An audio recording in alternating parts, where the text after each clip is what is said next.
A flight over the Amazon hits severe weather. Se cerró todo uno. Everything was dark as night. And ends in disaster. The first impression that I got, it was the terrible smell of fuel and blood. The search for answers We need to take pictures of everything before it's all gone. faces a unique obstacle. They were taking anything they could carry. A crash site scavenged by looters. Tires, oxygen bottles, doors, parts of the landing gear. Missing valuable evidence. Investigators will need all their creativity and cunning Got the calculator? if they hope to ever discover why TANS Peru Flight 204 113 knots. fell from the sky.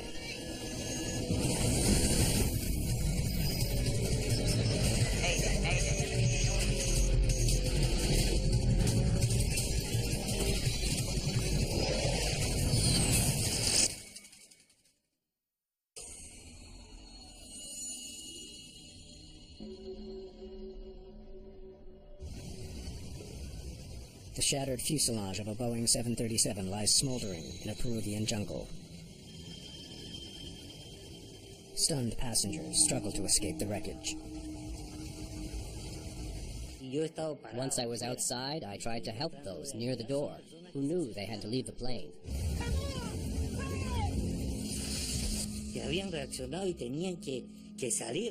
I pulled them by their hair, by their shirt sleeves, whatever I could get. De la camisa, de donde podía agarrarlo, los he deslizado. The plane has gone down 6 kilometers from the nearest airport. It will take time for rescuers to fight their way through the thick bush. Leaking jet fuel could set off a massive fireball at any moment. Fires can appear in a very fast way, not leaving passengers with the possibility to escape. The survivors scramble to get as far away from the plane as they can.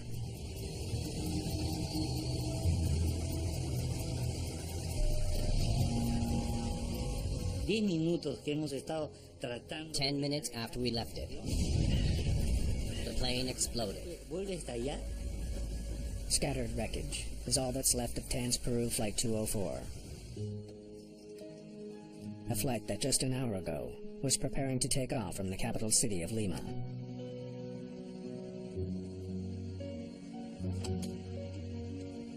You'll have to move your seat forward, please. Carrying 91 passengers, the flight is headed to the river town of Pucallpa and then Iquitos, gateway to the Amazon.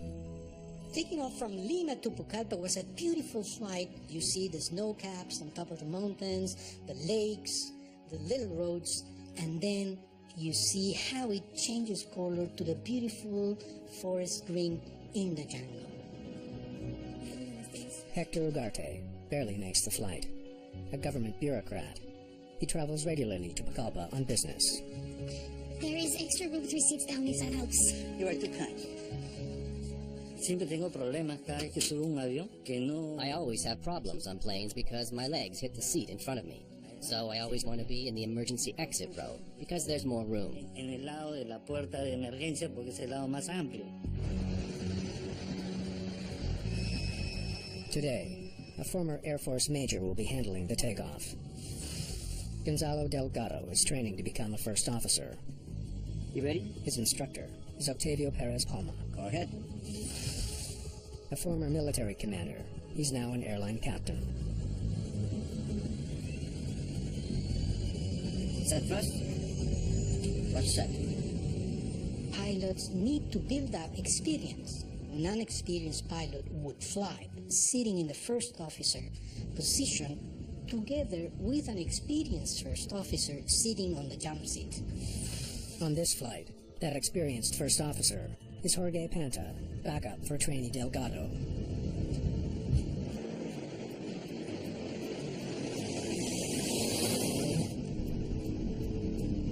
Positive rate of climb. Gear up. Set climb thrust. Flaps up. Delgado's takeoff is perfect. The 24-year-old Boeing 737 lifts gently into the sky. Textbook major. Thank you, sir. You remind me of myself. In less than an hour, they should arrive in Pucallpa. Pucallpa is one of those great tourist destinations in Amazonian Peru. Foreign tourists and local business people rely on Pucallpa's small one-runway airport. It has no weather radar, so the controllers rely on pilots flying in the area to tell them about changing weather conditions.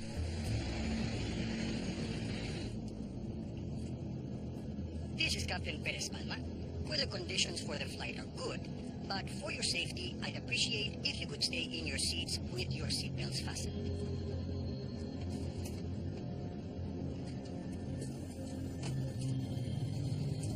You can sit in the cabin if you prefer. Cruising at 33,000 feet, the crew contacts the air traffic controller in Pucallpa for landing instructions. Pucallpa Tower, Transperu 204, good Afternoon. We're at 330, 174 ENE.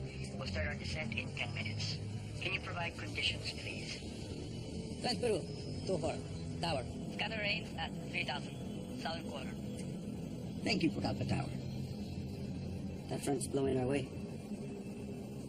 We'll make it. Captain Palma is familiar with the fickle weather systems of the Amazon, and he's flown to Pucallpa many times. 85 kilometers from the airport, the plane hits a storm.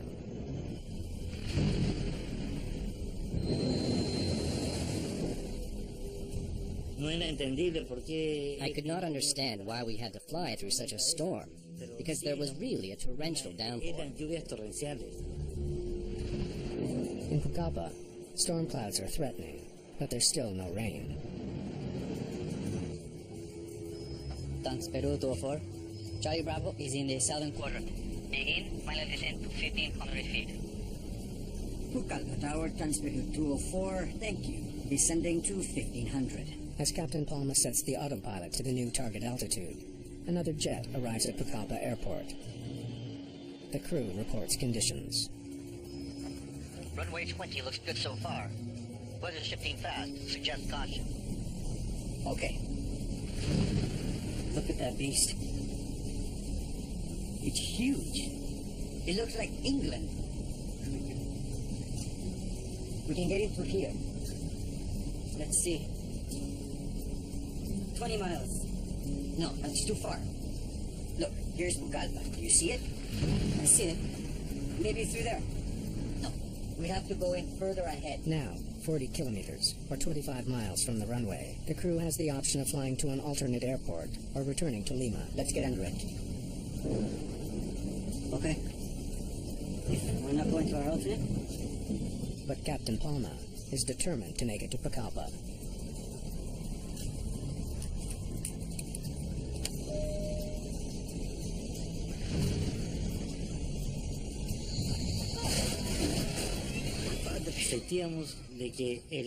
We felt the plane moving from side to side. It was shaking. Como tembloroso. We are at 2,000 feet. Pilots would know the altitude to keep. You would have to go to your minimum descent altitude based on the procedure approved for Pucallpa at that time. 1,500 feet is the minimum descent altitude on this flight. Captain Palma knows he can't go any lower until he can actually see the runway. It's very important at that altitude and that distance that the pilot can see the runway so we can land the plane. Is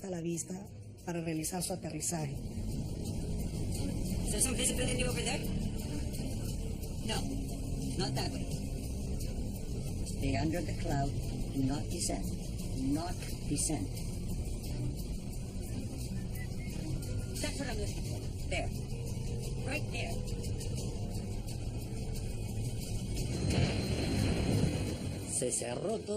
Everything was dark as night, even though it was just 2:45 in the afternoon. It was so dark, it looked like the windows were closed. Oscuro, como si las ventanas estuvieran cerradas. Captain Palma can sense his trainee is nervous. Okay. Keep it up. Then, a few kilometers from the runway, Or maybe I have it, okay? Palma decides to take control of the flight. He turns off the autopilot. Suddenly, Flight 204 hits a massive hailstorm. Look for the runway. Look for the runway outside. Looking, look. 6 miles. Captain Palma desperately wants to land, but he's unable to begin his final descent. Open, piloto. Until the pilot notifies us that the runway is in sight, we cannot authorize him to land. Flash fire. Okay. Flash fire. Do you have the runway in sight? No, I don't have it.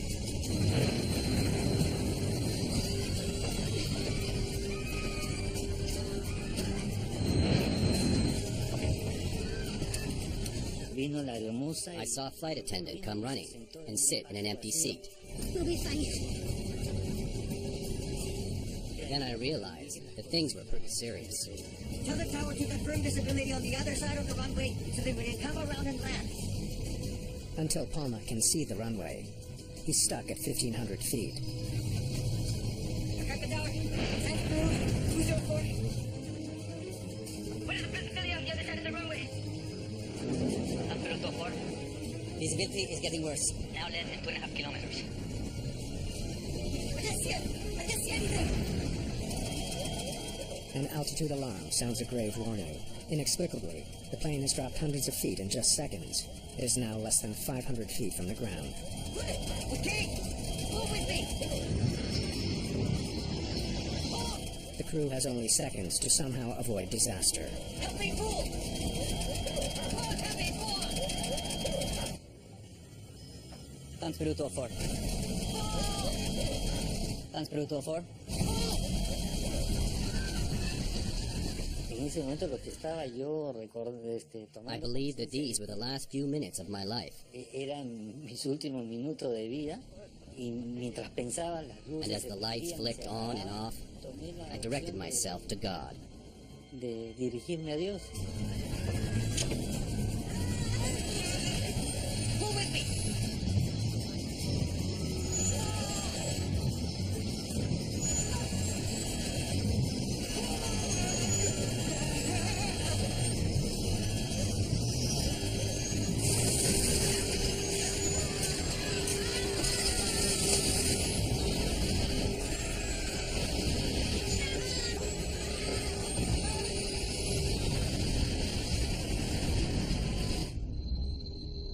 Peru Flight 204 has cut a 1.5 kilometer long swath through the jungle, scattering bodies, luggage, and torn pieces of fuselage.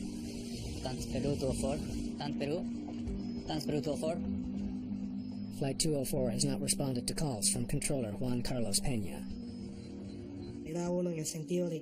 I had a feeling something bad had happened.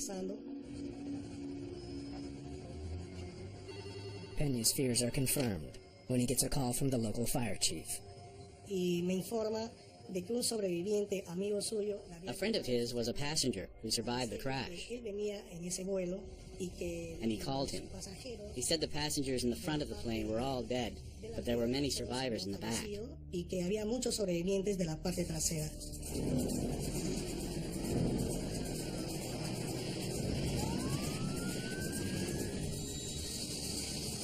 A growing cloud of smoke can be seen for miles. Many local villagers rush to help, but some only want to help themselves. It makes me so mad. You know why? They're like rats. When I went there, I had one thing on my mind. To help. To help these people, not to steal. En vez de ayudar a la gente, Instead of helping people and finding out whether they were alive, whether they were dead, and seeing how they could help, they began to loot. empezaron a saquear. Survivors are powerless to stop the looting. They can only sit and wait for help. And then, something incredible happened. Este señor A man came out of the trees. It was like a person coming out of a wall. 45 minutes after the crash, rescuers arrive from Pucallpa. cada minuto era Each minute there was more pain, and the adrenaline was wearing out. que la misma adrenalina se me estaba pasando.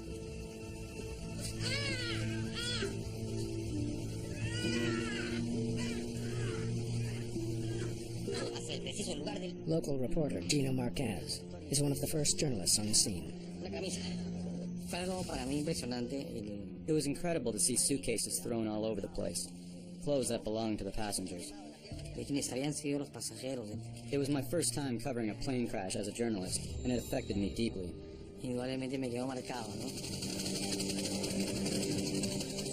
The rescue effort carries on throughout the night. By morning, the full scope of the disaster becomes clear. Of the 98 people who boarded the plane, 40 are dead, including all 3 pilots. There is no one to explain what happened in the cockpit during the final seconds of Flight 204. This is the 5th fatal crash for TANS Peru in the last 13 years. TANS Peru was an airline founded by the government in 1962.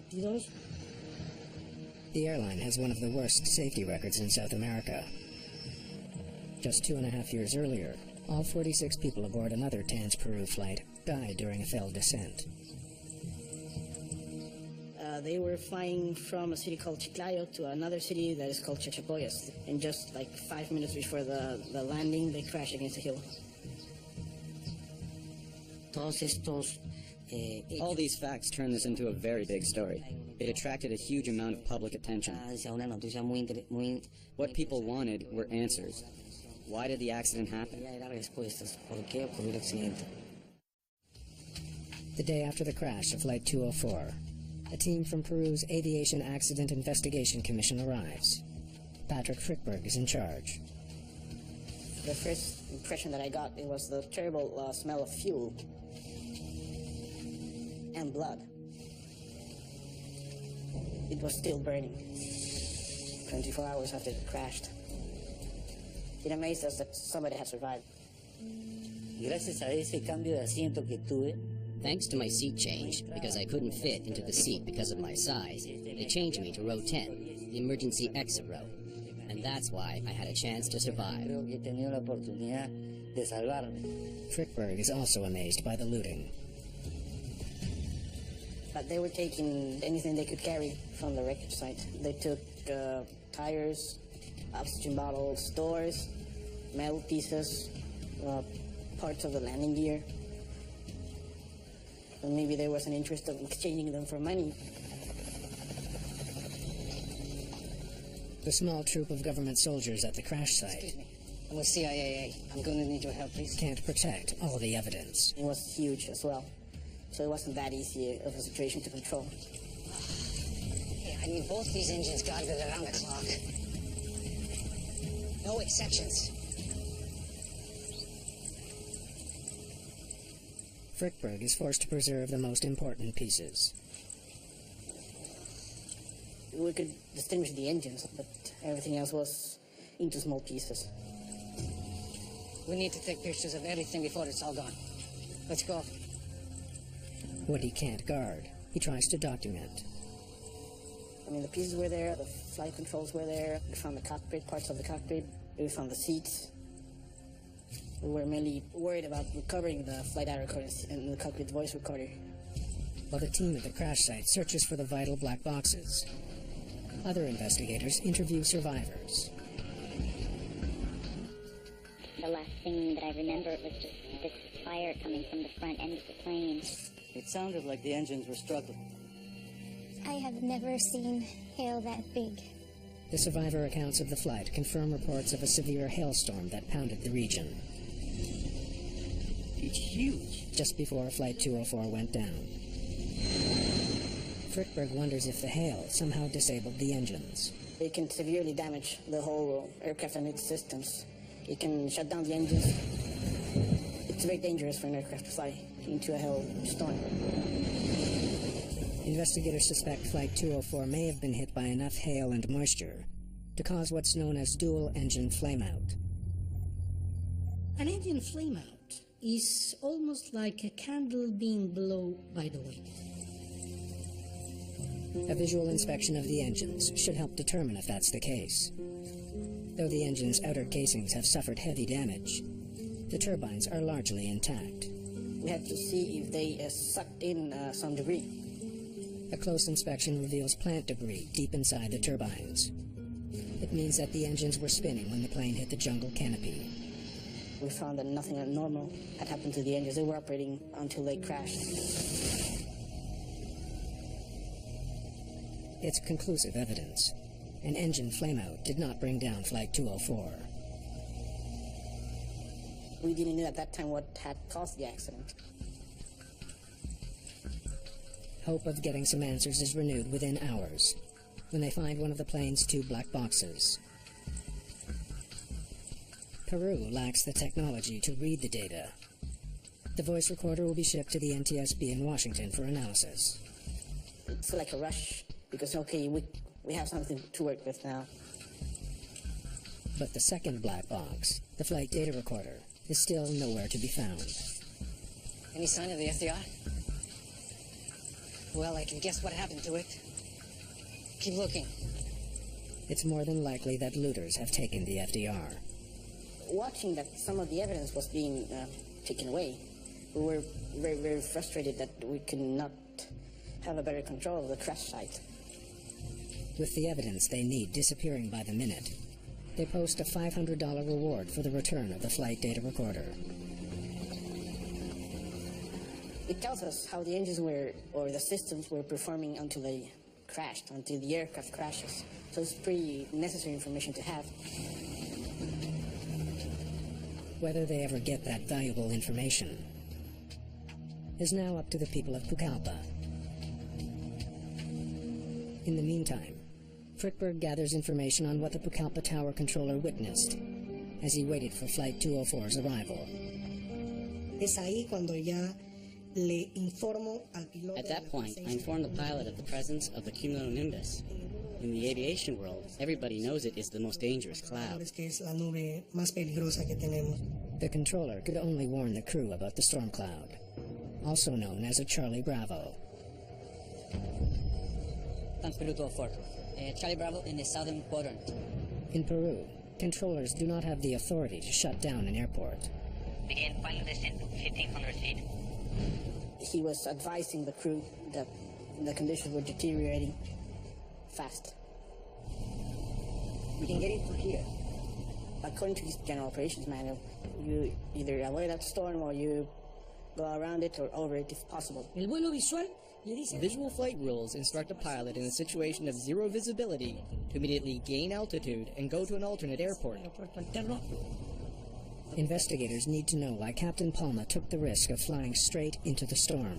No, we have to go in further ahead. He had enough fuel to divert to another airport. They suspect that the unusual origins of Tan's Peru have something to do with his decision.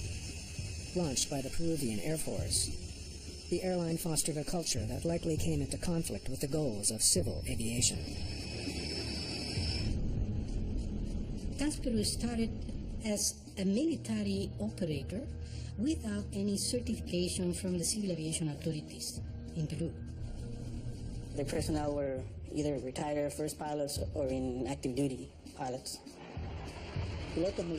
Military pilots have a different type of training than civilian pilots. For them, if they have to land, it's an order. They land. A civilian pilot has more leeway to question. He has more freedom. De lugar o de libertad. The military attitude is always to accomplish the mission. The unavoidable question: did Captain Palma disregard safety and endanger the lives of his passengers in a misguided attempt to finish the mission? We'll make it.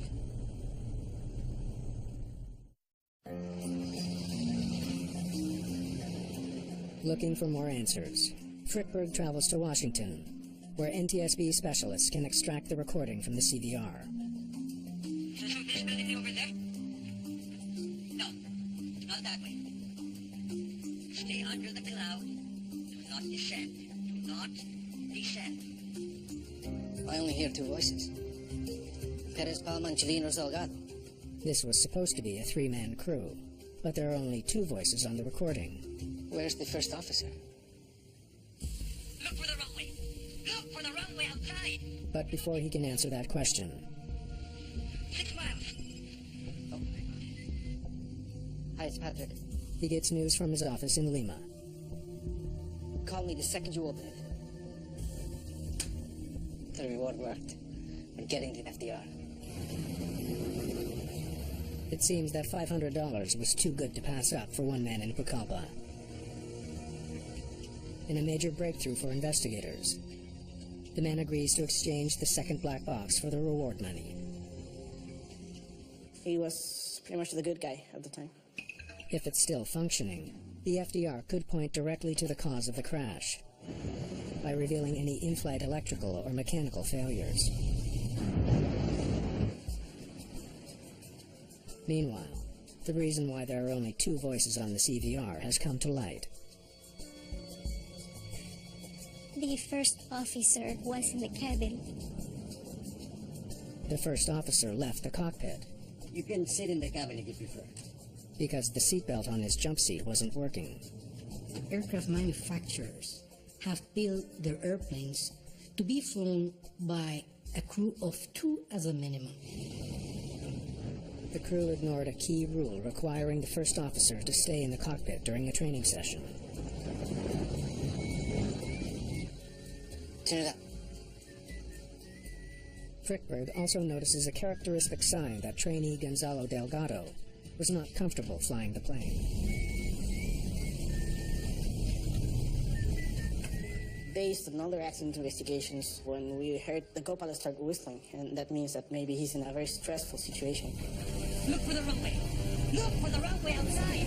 Looking. Though the investigation is far from over, it's beginning to look like the pairing Again. of this Look captain at the speed, you idiot. with an inexperienced trainee may have been a recipe for disaster.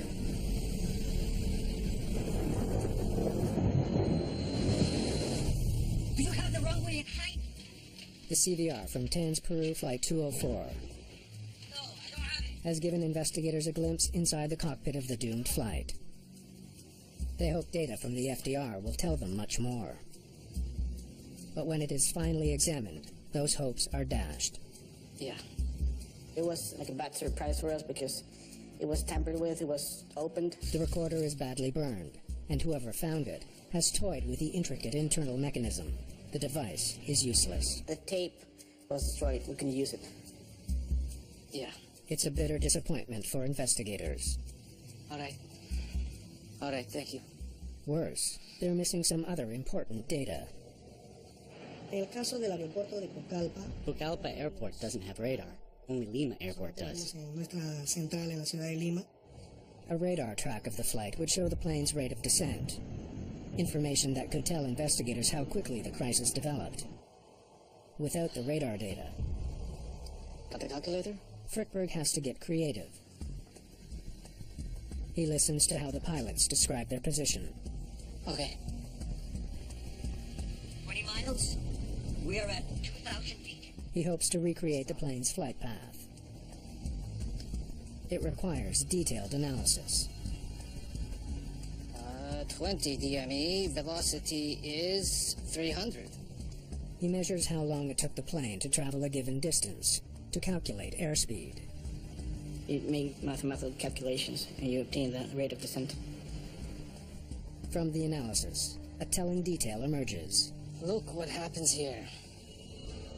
34 seconds before impact, the plane dropped like a stone, losing 1,000 feet in altitude. Tenía intenciones de subir, pero se vio de que It tried to go up, but instead of going up, we saw that the plane began to fall down. And then we went into free fall. como si el avión ya tuviera una caída libre. The calculations show that Flight 204's sudden loss of altitude was accompanied by a rapid loss of speed. 113 knots in only 38 seconds? That's when the hail started. The sudden drop in altitude and speed coincided with the onset of the hailstorm. Frickberg already knows hail did not cause the 737's engines to flame out. Perhaps the hail caused a different, but equally serious problem. He obtains a high-resolution satellite image of the thundercloud, taken at the time of the crash. Seeing the size of the storm cell was established that very big hail hit the aircraft. Look at the radar reflection right here. This is a hail shaft. Within a hail shaft, there's a fast-moving column of air known as a downdraft. Flying through one can be risky. It could either damage the aircraft or it could even push down the aircraft. In 1985, a Lockheed L-1011 flew through a cumulonimbus cloud while on descent to Dallas-Fort Worth Airport. It was hit by a severe downdraft and crashed just short of the runway. A downdraft could explain Flight 204's severe loss of speed at altitude. But experienced pilots like Captain Palma are trained to recognize and combat the effects of a downdraft. He would push the throttles all the way forward to gain speed. He would immediately and automatically would pull the wheel in order for the airplane to gain altitude. Pulling up the nose of the plane and applying full engine power could have kept the plane out of trouble. Look for the runway! Look for the runway outside! Looking. Investigators must now answer two key questions. Why couldn't the pilots recover from the downdraft? And why didn't they notice they were dropping until alarms began to sound? They had no idea they were descending. This is a big mistake. That's why normally crews come in a set of two. So one looks at the flight instruments and the other one is aware of what is going on outside the aircraft. Delgado's inexperience could account for why he didn't notice that the plane was dropping fast. But Captain Palma was a highly experienced fighter pilot. Buen comandante. He was a captain who had logged a lot of flight hours, an efficient soldier, even a war hero. He fought an air battle with a neighboring country and was given a medal.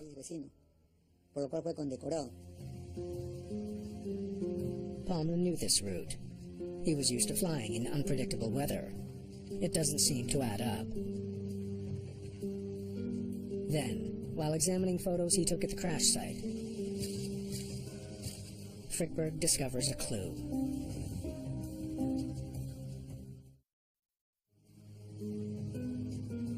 Patrick Frickberg notices that a section of Flight 204's windshield is unusually frosted and opaque.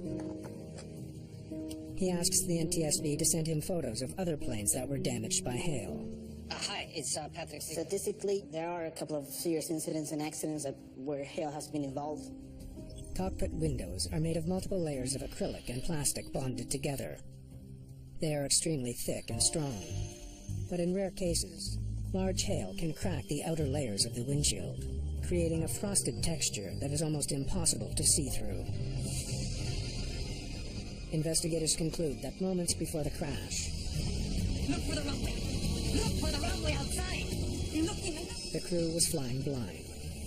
The hail shaft shatters the front windows of the aircraft, so the crew lost the visual line of sight of the runway.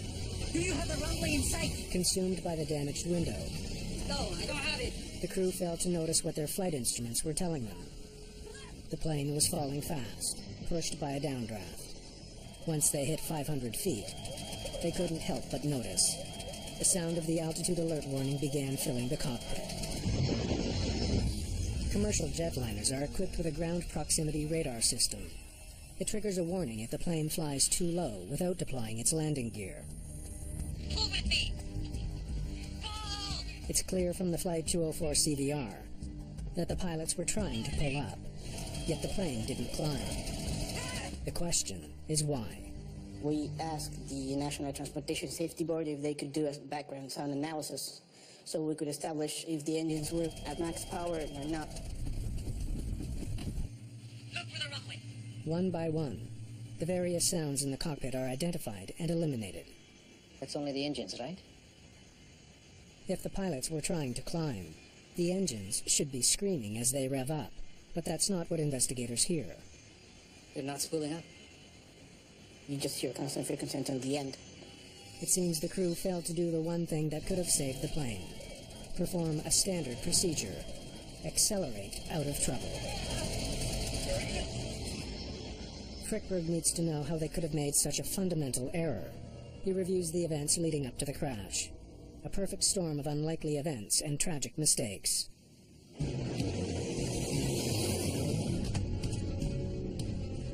It starts. You can sit in the cabin if you prefer. With the broken seatbelt on the first officer's jump seat. The captain is left flying with only a young, inexperienced trainee. Textbook major. Thank you, sir. You remind me of myself.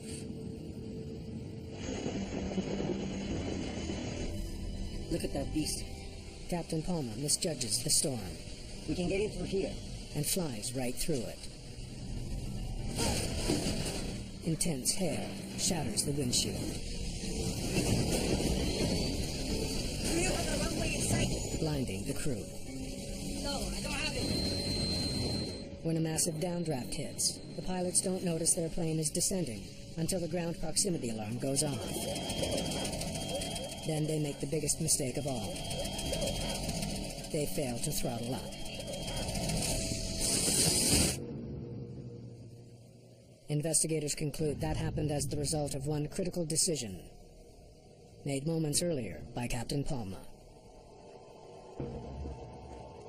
It sealed their fate.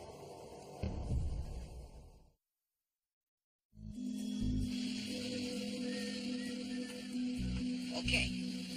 Keep it up. Investigators analyze a pivotal decision made by the captain of Flight 204, less than a minute before the crash. At the last moment, he took control. When he began to lose confidence in his co-pilot, Or maybe I had it, okay? he took command and became the pilot flying the plane. At that moment, Delgado became first officer. You're done? Not yet. The pilots have switched roles. Look at the speed, you idiot. Both seem confused by the transition. Hurry with the flaps. It's now Delgado's job to monitor the changes in altitude, Flaps 5. Okay, flaps 5. but he's distracted by the demands of his captain. Never both pilots are looking outside at the same time. Never. Always one of the pilots must keep close contact with the instruments. I can see it. I can see anything. Put it. Okay. Move with me. Though both pilots were pulling back, they both likely assumed the other one would take the crucial second step needed to get out of trouble, pushing the throttles forward to maximum thrust.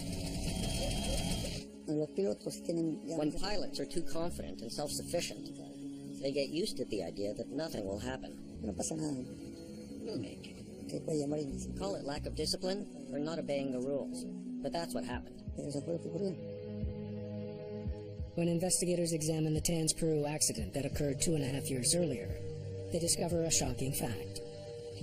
The recommendations from the accident in Chachapoyas were not implemented, and the result was the same type of accident in Pucallpa. Tanz Peru Flight 222 to Chachapoya also crashed on approach for many of the same reasons, especially the failure to follow visual flight rules. These rules were violated in both cases and caused 2 tragic air crashes.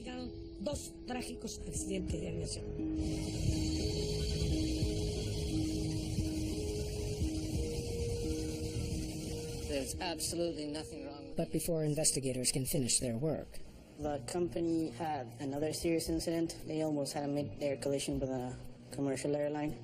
the Peruvian government steps in to close down Tanz Peru Airline. Less than a year after the crash, authorities release the official report. The major cause of the accident: pilot error. Let's get under it. It was the loss of situation awareness.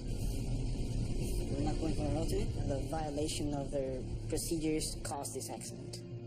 Flying into a storm, flying without a qualified first officer in the cockpit, failing to react properly to an emergency.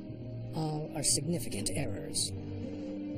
We should never forget that training is the only guarantee for pilots to do the right thing. Preparation must include an attitude, a culture, a safety culture that they need to very deeply understand and keep in their heads.